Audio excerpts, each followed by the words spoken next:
Hey guys, we're at the Dolfini residence and I have Savannah here today. She's going to help us show us some tomatoes and what's going on in the garden here, the tomatoes and the tomatillos.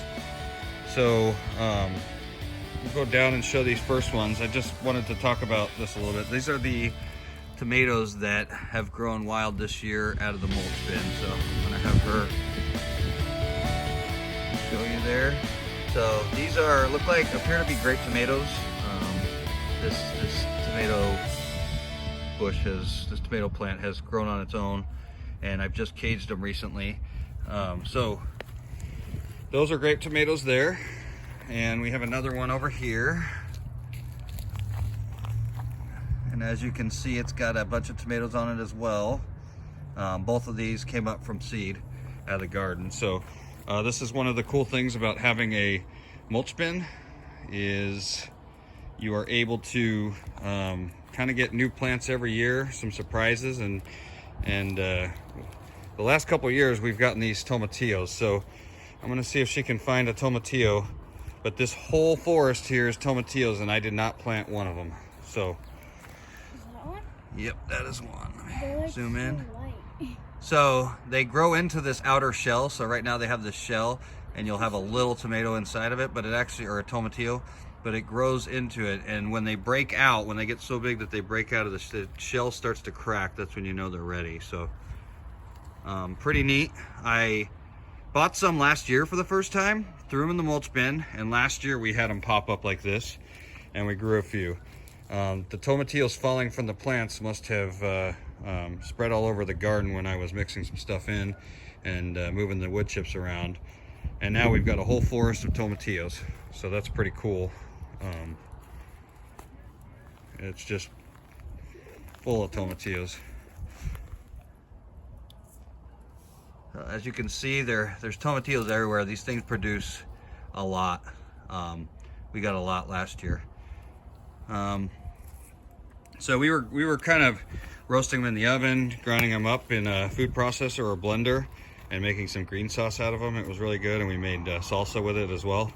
So super easy to grow. Honestly, I didn't even plant them. So, I mean, it's incredible how many plants we have. I don't even know how many plants we have. It's just a forest over here. So, and then we're going to show you the difference. The only thing I planted this spring, because I got behind and we had a winter crop going of potatoes and carrots and beets, is I did get a tomato in the ground.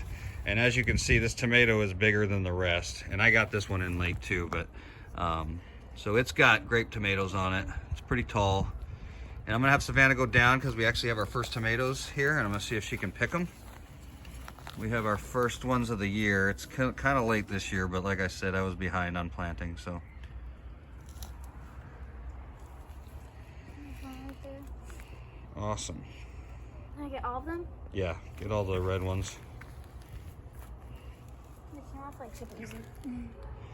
So there they are. Is there any that look, yeah, they look pretty ripe. Do you want to try one? Sure, I don't have to wash them, right? No. So we're gonna need your honest opinion. Is it Not good? as good as the ones we had over there. Over there? But, yeah. Pretty good? Mm-hmm. So, like, do they taste a little better unripe, like underripe, or no? No, I'd say a little better than the ones from the store. Okay. All right, well, that's a good start. I think as the plant gets more mature, they'll be a little better. So, but yeah, so there's the difference in size. If you want to grow them from seed, you either need to start them inside, or they're going to be a little bit behind in growth.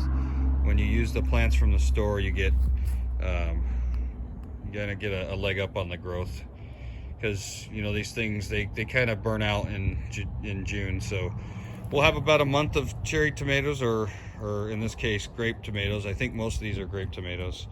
And then I'll show you guys, we'll do a follow-up video hopefully on the production of these tomatillos, because it is crazy this year.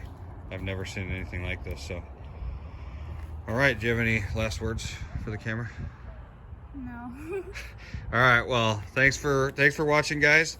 And if you have any questions about growing tomatillos or tomatoes in Arizona, leave a comment below. Thanks.